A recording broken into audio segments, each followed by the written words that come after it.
Okay, sino po rito mga kapatid na noong paman ay nangarap na magkaroon ng sariling tahanan? Yung maayos na tirahan.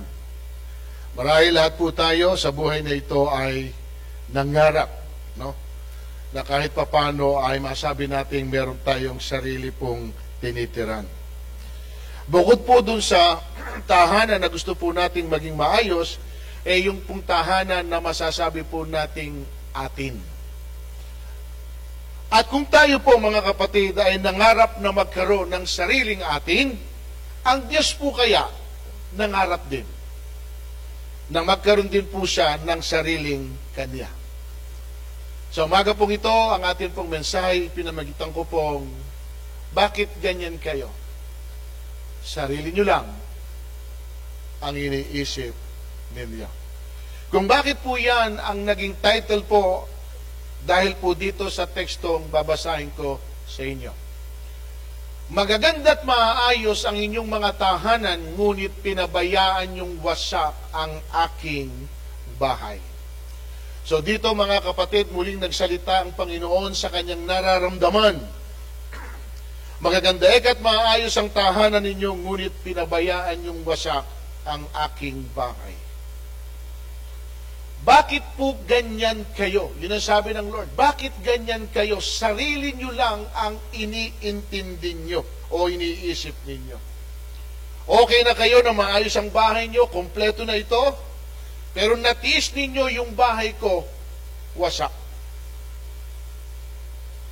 Kung may pagmamalasakit kayo sa tahanan ko, hindi nyo hahayaan na makita nyo na ganito yung bahay na sinasabing para sa akin.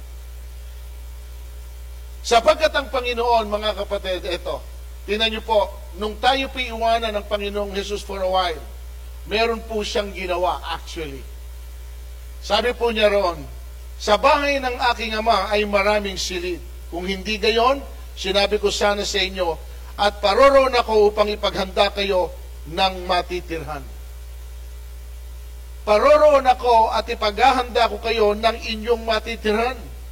At kapag naroon ako at naipaghanda ko na kayo ng matitirhan, babalik ako at sasama ko kayo sa kinaroroonan ko.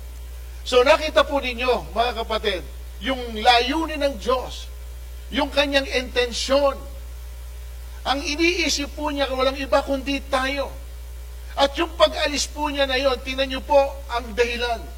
Gusto po pala niya tayong ipagtayo, okay, ng atin pong matitirhan o ipaghanda, rather, ng atin pong masasabing tahanan natin doon sa piling ng atin pong Diyos.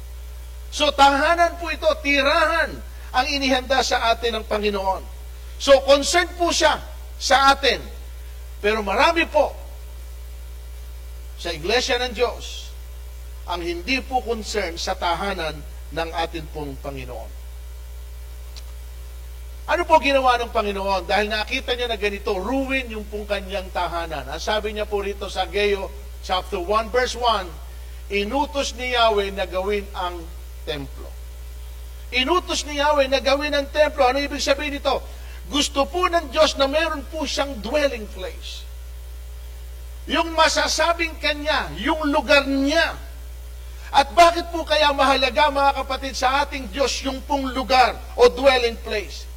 Kaya sabi po niya rito sa verse 8, kumuha kayo ng kahoy sa bundok, gawin ninyong uli ang templo at doon ko ihahayag ang aking, sa gayon ako'y masisiyahan. Yun pala yung purpose noon kung bakit gusto niya maayos ang kanyang tahanan, sapagkat magre-reflect ito sa kanyang kaluwalhatian, sa kanyang kaningningan, yung glory ng Panginoon na maksisilayan po natin dun mismo sa sinasabing tahanan. At ito po dahilan, mga kapatid, dun po niya inihahayag yung bagay na gusto po niyang ipahayag, at ito'y nagsisilbing kanyang kasiyahan. So again, mahalaga po sa kanya na meron po siyang lugar, yung dwelling place. Dito, mga kapatid, literal ha? Literal po yung binabanggit dito kasi yung pinatatayo niya dito ay physical temple, kaya sinabi niyang kumuha kayo ng kahoy, mga kapatid, ha? O ito, tanong ko sa inyo. Yun hubang buhay natin ngayon, o kabuhayan po natin ay may kaugnayan sa tahanan ng Diyos. Ibig kong sabihin, yun bang pagbabaliwala natin sa tahanan ng Diyos ay meron pong effect sa buhay po natin? Is there any connection? Doon po sa mga nangyayari sa araw-araw ng buhay po natin, ay meron po ba itong koneksyon sa kalagayan ng church o ng templo ng Diyos? Is there any? Sa tingin nyo lang po, mga kapatid. Kasi parang mahirap isipin, Lord, anong kaugnayan namin doon sa tahanan mo in comparison sa tahanan po namin? Kasi siyempre, ito yung aming lugar. Kailangan naming asikasuhin. Kailangan din naming pagpagandahin. Anong kaugnayan nito sa tahanan po ninyo? Yun po ang hindi alam ng marami po sa atin. At eto, mga kapatid, actually, ngayon ko lang din po ito, kasi nung pinag-aralan ko, ngayon ko lang din po nalaman, na baka unaware tayo, doon po sa mga hindi magagandang bagay na nararanasan natin. Kaya pala nangyayari ito sa atin, yung mga bagay na sinasabing kasalatan, kawalan, kakulangan, na kahit ano ang pagpupursige natin ginagawa sa buhay ay parang walang nangyayari sa ginagawa natin. Meron palang posibilidad na dahil po binabaliwala po natin yung pong bagay na pinapahalagahan ng Diyos at ang iniintindi natin ay yung mga pansarili lang natin. Yan, papakita ko po yan sa inyo. Tingnan niyo po ito. Sa verse 4, again, ulitin natin. Magaganda't maayos ang inyong mga tahanan, ngunit pinabayaan yung wasak ang aking bahay. Verse 5, isipin ninyo ang inyong kalagayan. Isipin ninyo ang inyong kalagayan. Matapos niyang sabihin, yung pong kalagayan ng kanya pong tahanan, ipinalit po sa atin, isipin ninyo ang inyong kalagayan. Tingnan nyo sa verse 6, marami ang inyong inihasik, ngunit kakaunti ang inani. Kumakain nga kayo, ngunit hindi nabubusog. Umiinom nga kayo. Ano sabi ron? Ngunit hindi nasisiyahan.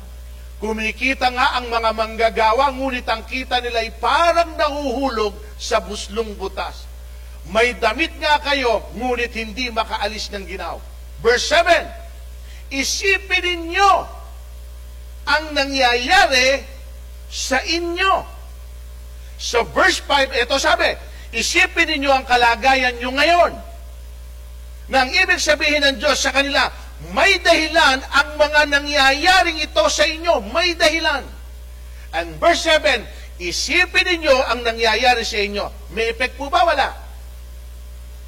Meron. Meron, kapatid, na connection ito sa atin pong pamumuhay bilang mga Kristiyano. Lalo na't meron po tayong dinidisregard na isang bagay na mahalaga po para po sa atin pong Diyos. Kasi yung iba, mga kapatid, pagdating po patungkol sa mga bagay sa iglesia, passive lang po yung iba. Wala ho silang concern. Hindi ko sinasabing kayo ito. Yung mga gusto lang po nila ay gawin, yung gusto lang nilang gawin. Pero pagdating po sa mga anything na dinidiman o nire-require ng church, parang hindi po nila gustong i-involve ang sarili nila. Mga kapatid, ayoko po sanang banggitin ito. Okay? Neither ayoko na sanang pag-usapan ito. Pero gusto ko rin makita ninyo na dito rin ho nang gagaling yung kalagayan natin. Ito po yun. Ibigay ninyong buong buo ang inyong mga ikapo. Anong purpose? Upang matugunan ang alin? Ang pangangailangan sa aking templo. May pangangailangan po ba, mga kapatid, sa kanyang templo? Ang sabi ron, upang matugunan ang pangangailangan sa aking templo. Listen, kung ito pag-uusapan natin, sino sa palagay nyo sa atin ang nakatutugon dito? Na kaya niyang ibigay talaga. yung nararapat sa Panginoon ayon sa hinihingi rito? Meron? Baka iilan lang po sa atin. Okay? O eto ngayon, mga kapatid. Tapos, nagtatanong tayo, kaya pala hindi tinutugunan ng Diyos ang ating pangangailangan dahil hindi pala natin tinutugunan yung pangangailangan niya saan? Yun ho pala, napakasimple lang. Kaya ho pala sabi ng Panginoon, dahil ayaw nyo ekang tugunan yung pangangailangan ko sa aking templo, hinayaan yung wasak, wala kayong ginagawa para dito, sabi ng Panginoon, hindi ko rin pwedeng tugunan yung pangangailangan po ninyo. So kaya pala nangyayari po sa atin yung pong bagay na yun. At kahit sabihin mo, anuman meron ka, hindi ho laging meron kang assurance na yung pong bagay na ito ay nasa iyo na hindi na mawawala sa kamay mo pagdating ng isang pagkakataon. Bakit? Kasi meron ho tayong hindi nagagawa na ipinagagawa sa atin ng ating Panginoon. Hindi ho dahil nagkukulang ang Diyos sa anumang bagay, sapagkat mamaya sasabihin ko sa inyo yan. Pero ito yung tanging paraan ng Panginoon na tinitingnan niya ng concern mo sa Kanya. Ang gusto lang natin kasing makita ay yung pong concern natin saan? Sa sarili natin. Pero pagdating po sa Diyos, minsan nasa-set aside natin, nababaliwala natin. Ang hindi natin alam, the moment pala natugunan natin, at mamaya makikita rin natin, the moment natugunan natin ang pangangailangan sa templo ng Panginoon, automatic na ang Panginoon ay tutugon naman sa bawat pangangailangan natin. Nandiyan ba kayo? Ngayon, doon po sa mga tumutugon sa panawagan, okay? Tingnan nyo, tanungin nyo sila kung sila ay nagkulang. Hindi ho. Dahil kahit kailan, mga kapatid, hindi ho pwedeng pagkulangin sila ng atin pong Diyos. At tingnan nyo pa yung kasunod dito. Naghahangad kayo ng maraming ani, ngunit kakaunti ang inyong makakamtan. At nang iuwi ninyo yaon, ay isinambulat ko pa, walang pinakinabangan. At ito yung word, bakit ito nangyayari sa inyo? Ano yung binanggit niya sa huli? Bakit ito nangyayari sa inyo? Ano karugtong?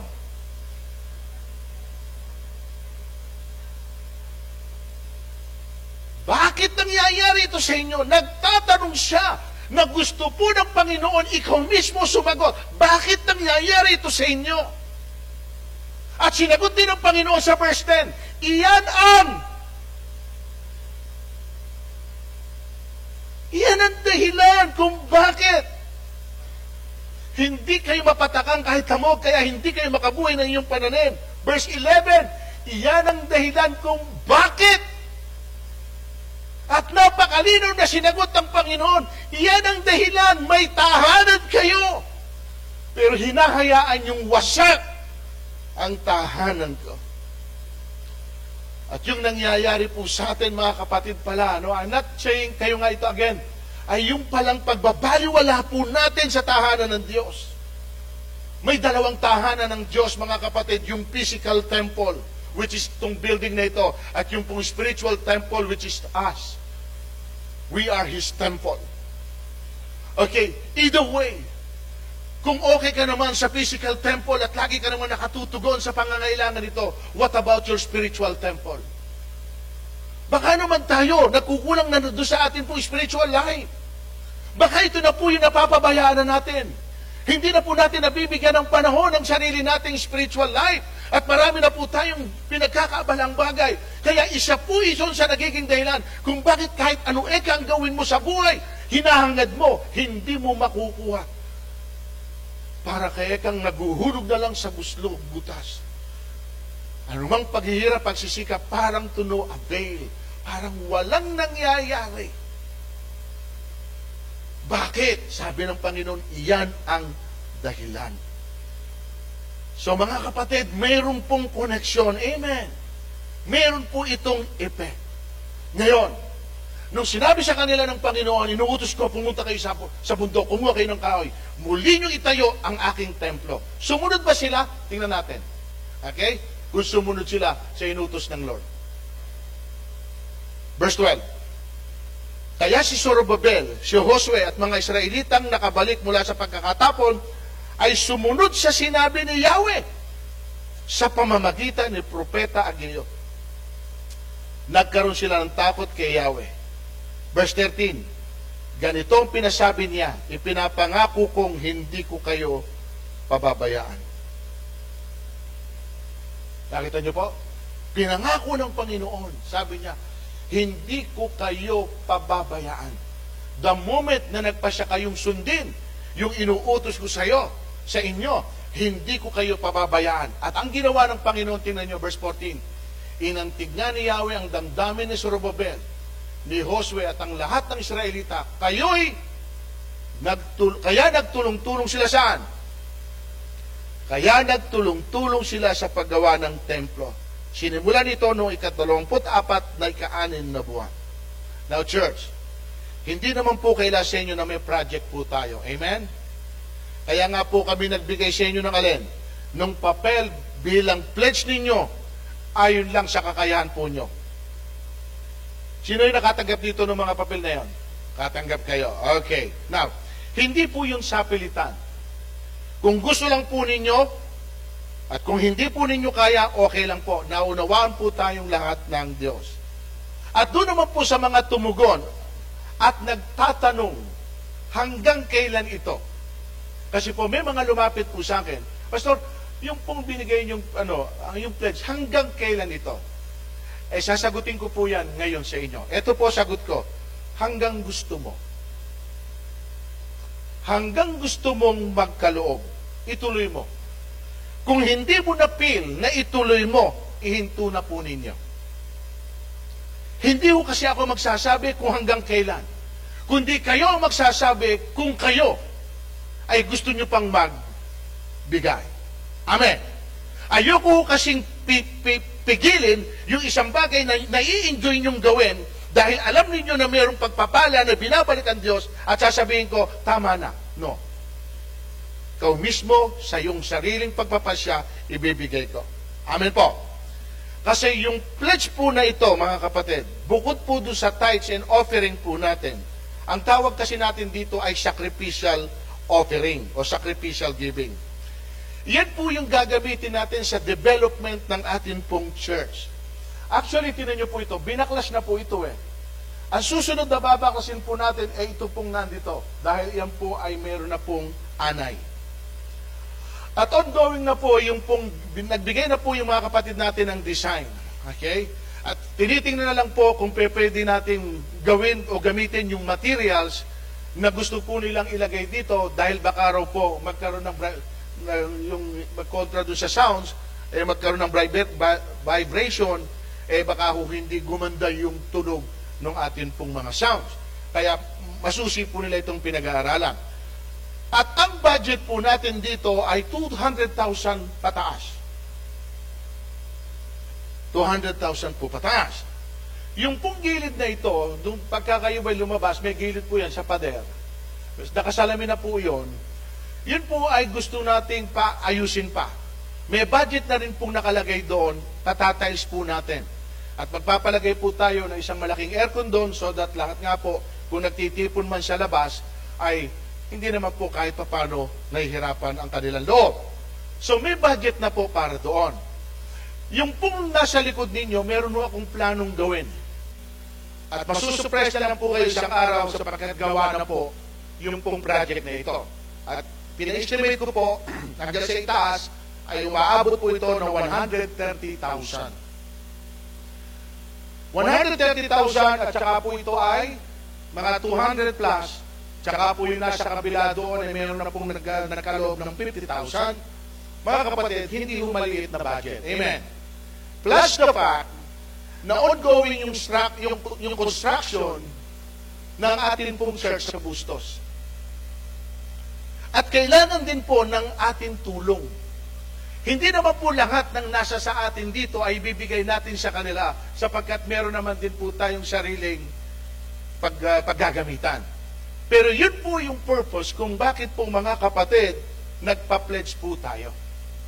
At ito po, kaya naman po itinuturo ko ito sa inyo ngayon, in connection na para ho pala kahit papano ay makaranas po tayo ng somehow ay pagbabago sa kalagayan natin sapagkat ito pala ay may dahilan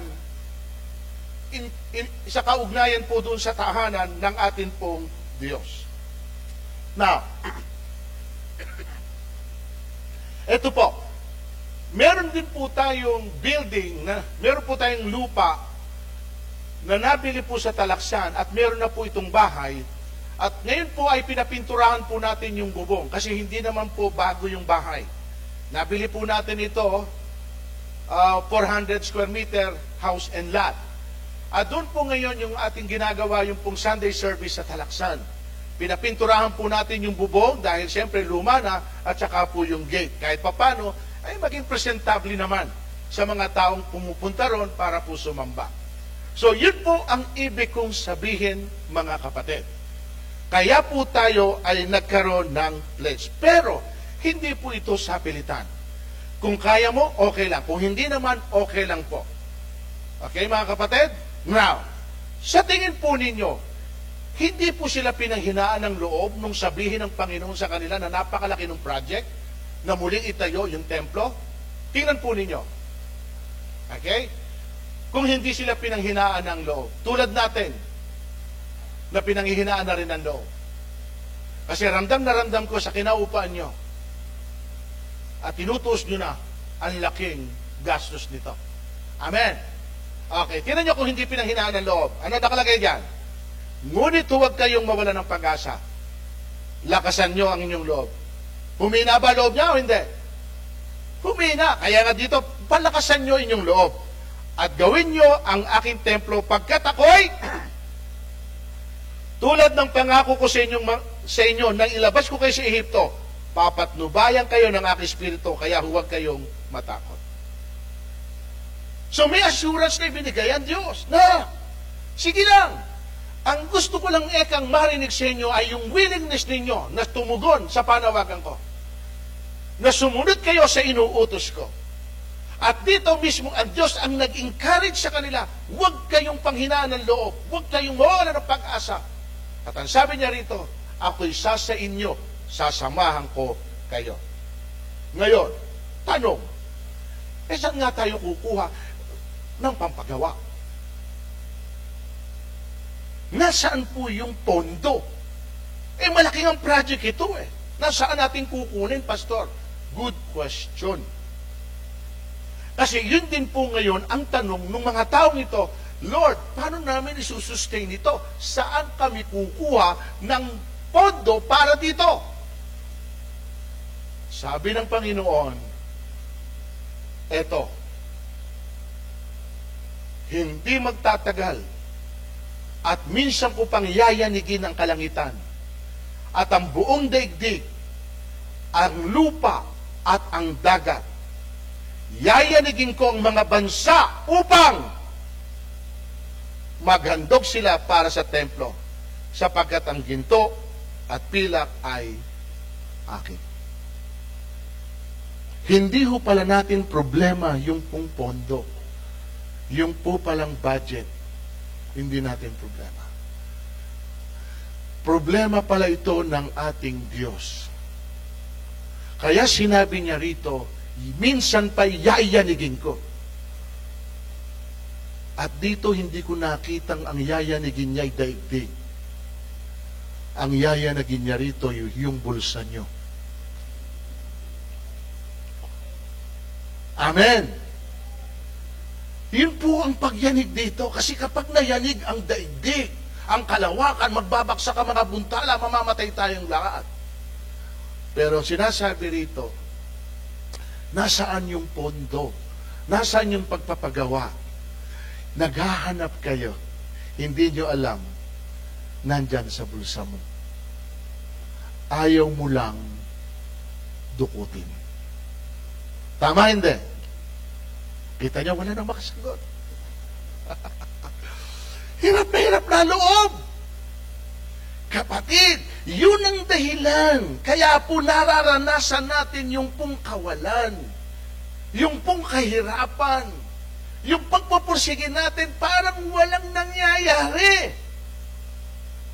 O, ngayon tinan niyo, pakikita ko sa inyo, ano naging bunga? Kapalit ng pagtayo ng templo, kasi kailangan makita natin ito eh. Ano po yung naging bunga?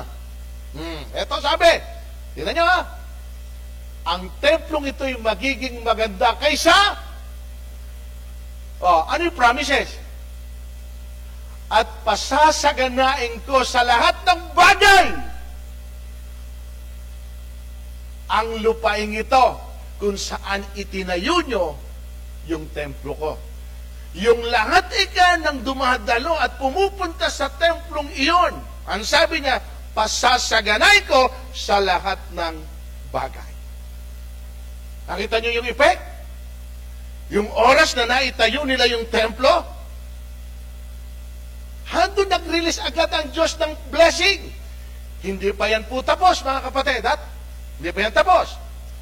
Eto, muling pinaalala ng Diyos, basahin nyo. Muling pinaalala ng Diyos sa kanila yung dati nilang kalagayan at ngayon, matapos na gawin yung templo. Kapatid, ito. Ano ang idea ng Diyos? Bakit kailangan ipaalala sa kanila kung ano sila noon bago po itayo yung templo at kung ano na ngayon sila matapos na maitayo yung templo? Bakit kailangan paalala ng Diyos sa kanilang muli yung dati nilang kalagayan? Sa palagay nyo lang, bakit? Para magkaroon sila ng comparison. Para hindi nila makalimutan yung buhay nila before nang hindi pa na itatayo yung templo. At yung buhay nila ngayon after na maitayo yung templo. Kaya ipinaalala sa kanila ng Diyos yung dati nila para maikumpara ngayon ninyo kung ano ang nangyari sa inyo nung itayo nyo templo. Tingnan natin. Ano nakalagay?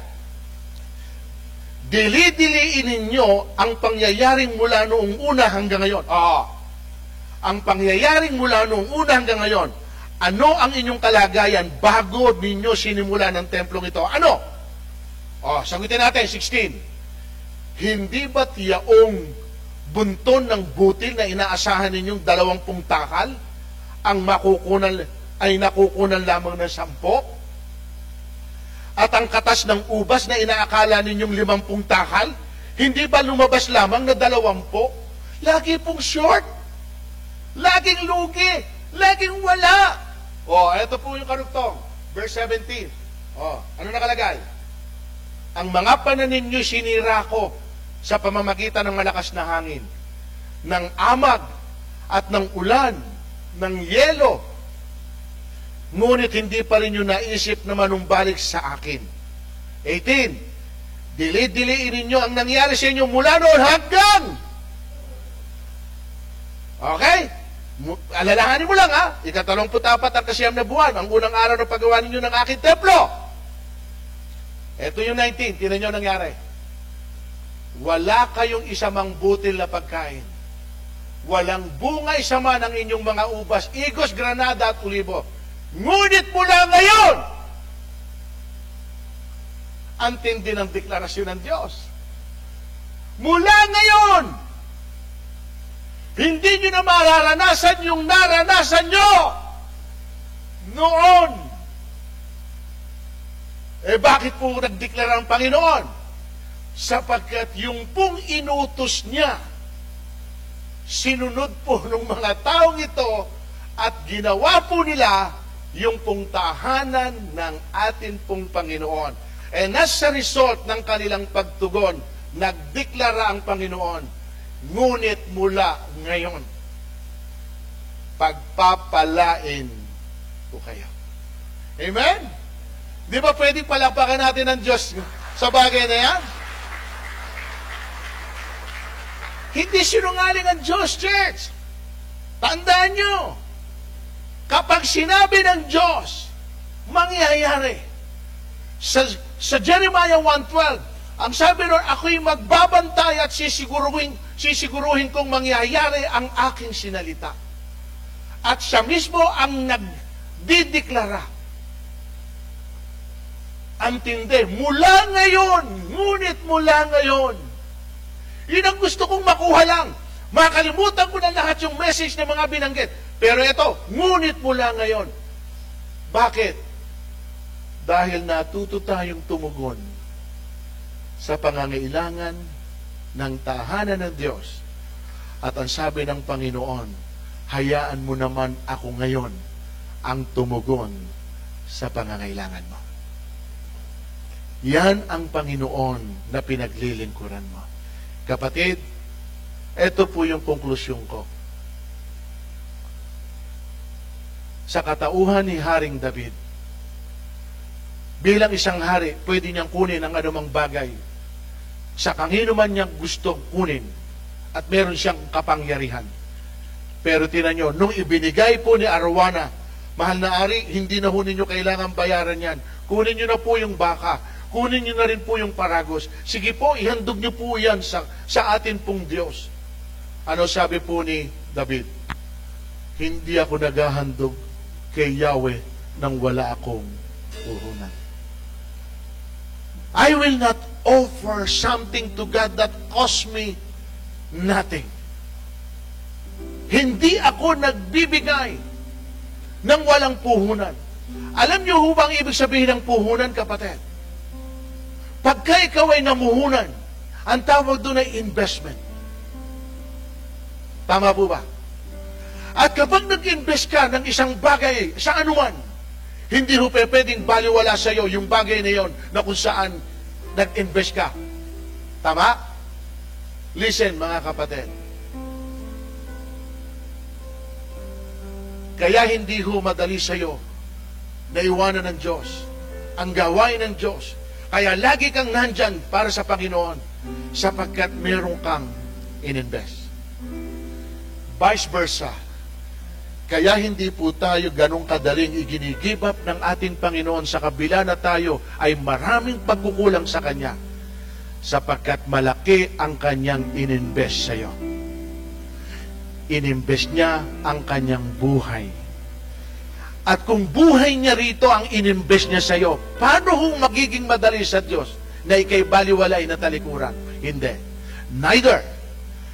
Kung kayo po ay may ininvest sa anuman pong bagay patungkol sa Diyos, hindi ho yun maliit para sa inyo. At hindi po niyo yun babaliwalay ng ganun lang. Ito po, sample ko sa inyo. Nung ipatayo natin yung building na ito, ang halaga po ng flooring natin ay umabot po ng 380,000. Flooring alone dito lang. Bakit? Sapagkat ang isang tiles ay nagkakahalaga ng 530 ang isang tiles. Gumawa po kami ng mga square. Meron po tayong kapatid dito na wala naman hong pinagkukunan, walang trabaho, nag-iisa sa buhay. Hindi ho siya pumayag. Nagbigay po siya ng 2 tiles. 2 lang. Alam niyo ho ba, tuwing pupunta siya rito, at yun ang pag-uusapan, lagi po niyang kineklaim, mayroon akong 2 tiles na pag-aari dyan.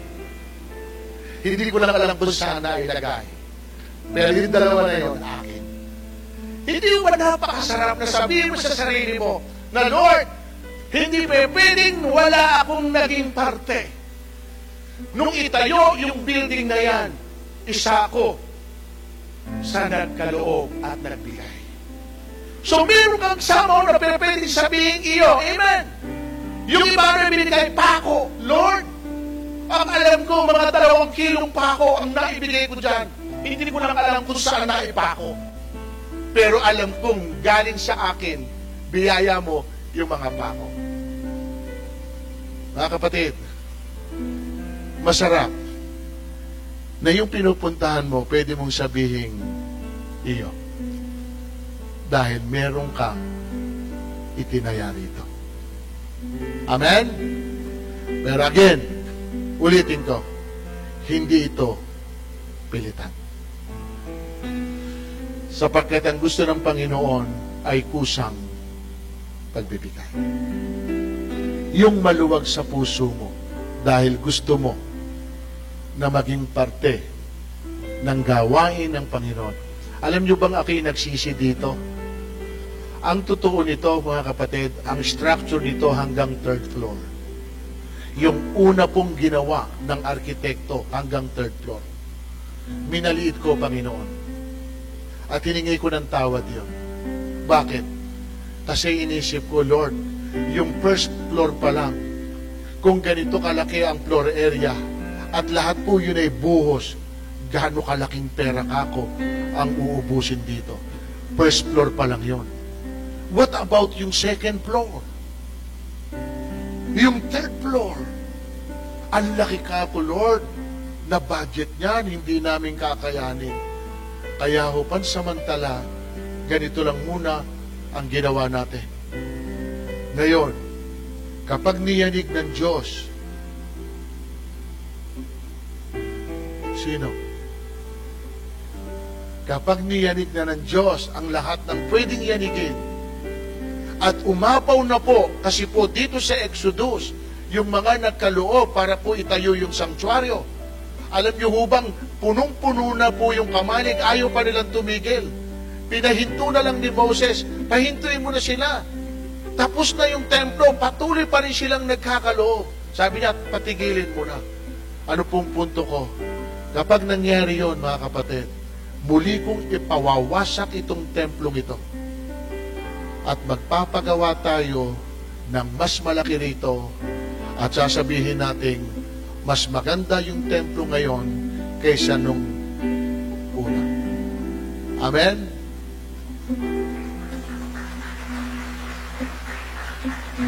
Okay. Yan yung palakpak na hindi pumapahayag na sirain pa to. Nandiyan na eka yan. Tsagain na natin po. Kasi sa eka, magbagastos na naman tayong panibago. Hanap na lang tayo na ibang lugar na doon natin itayo yung pong ating pong pangarap na templo. Amen? At doon daw po sa DRT, doon daw po itatayo, yun daw pong atin pong church. At kung sino na lang ang gustong pumunta ron, bahala na kayo. Basta dito kami, doon kayo. Amen? Yan. Para po sa kapurihan ng Diyos, mga kapatid, lahat po tayo, kailangan meron pong i-invest. Amen? Ayun po tayo. Greater things, ang sabi po ron, ang pwede daw dumating sa atin sa church na ito. Amen? Try lang natin. Nating tulos. Subukan natin. Unahin natin yung pong tahanan ng Diyos. Tingnan natin kung anong pwedeng gawin ng Panginoon sa bawat isa sa atin. In connection, dun po sa kabuhayan po natin. The only way kasi na mapatunayan natin na totoo, yung sinasabi po ng binasa po natin dahil ito'y personal na sinubukan po natin. Amen? Tayo po manalangin, taas po natin ang ating mga kamay. Dakilang Diyos, kami po ay nagkakaisa ngayon at salamat na muli mo kaming pinalalahanan sa bagay na ito. Baka nga po ito ang dahilan. Hindi namin po sinasabing 100% Panginoon. Yung mga bagay na nangyayari sa amin ngayon, baka nga po ito. Yung binabaliwala namin, Panginoon o God, yung templo mo. Yung hindi namin masyadong pinapahalagaan yung mga gawain po pagdating sa inyo. Pinanghihinayangan namin minsan pagkapag-uusapan ay sa inyo. Pero kapag ka, Panginoon, ibang bagay, wala po kaming tanong. Lalo na't meron naman kaming kakayahan. Kaya namin itong gastusan. Pero minsan, Panginoon, pagdating po sa iyo, parang hirap ang aming kalooban. Parang naroon nga po yung panghihinayang. At kung kami po ito, Panginoon, humingi kami ng tawad sa inyo. Hindi namin po, Panginoon, naisip na may connection pala ito sa pamumuhay namin. May kaugnayan pala ito sa kalagayan po namin. At kaya pala minsan, Panginoon, kahit na anong pagpapagal namin, anong pagpupursige namin, Panginoon, parang wala lang nangyayari. At meron din po pala ng tendency na kayo rin po na nagpapadala, Panginoon o God, ng trahedya. Sabi nyo, pinadala nyo ng amag, pinadala nyo po ng namumuksa, yung aming mga pananim, para hindi po ito umani. Kayo rin po pala minsan, Panginoon o God, na gumagawa nito para ma-realize namin yung mga bagay-bagay. At kung sakali nga po, Panginoon, na nagkulang kami sa area na ito, humingi po kami ng tawad sa inyo. At tulungan mo po kami, Panginoon, na makita po namin sa mas malalim na pananaw, Panginoon, na hindi pala basta lang namin po, Panginoon o God, i-disregard o babaliwalayin, Panginoon o God, yung tahanan po ninyo. At gaya ng pangako mo, kapag kainuna namin yung para sa inyo, yun naman pong para sa amin, kayo naman din po ang gagawa nito. Lord, limitado lang po yung pwede namin gawin. Meron po kaming hangganan. Kaya kung ano lang yung pwede namin maipagkaloob, kung ano yung pwede lang namin magawa, hanggang doon lang kami. Pero kayo, Panginoon, wala po kayo po, Panginoong, limitasyon. Kaya mas higit yung pwede mong gawin para sa amin more than sa pwede namin gawin para sa inyo. Kaya higit sa lahat, Lord, tulungan mo kami. Salamat po, pinaunawa mo sa amin, pinaliwanag mo sa amin ang kahalagahan po nito. At ngayon po, nang natuto kami, Panginoon, hindi namin hahayaan na yung pong dwelling place mo, yung lugar mo, Panginoon o God, ay sasabihin ninyong wasak. Sapagkat hindi na po kami papayag na makitang ganito ang sitwasyon po ng tahanan po ninyo. Kaya Lord, muli, nagpapasalamat kami sa iyo. Available lagi ang salita mo para i-remind kami kung meron man kaming pagkakamali sa mga area ng buhay po namin. Lord, salamat. Sa iyo papuri, sa iyong parangal, sa iyong pagluwalhati. At gaya na ipinangako mo, Panginoon, mula ngayon, pagpapalain mo po kami, higit sa ginawa mo sa amin noong unang panahon. Muli sa iyo papuri at parangal, sa pangalan ni Jesus. Amen and amen and amen. God bless you, mga kapatid.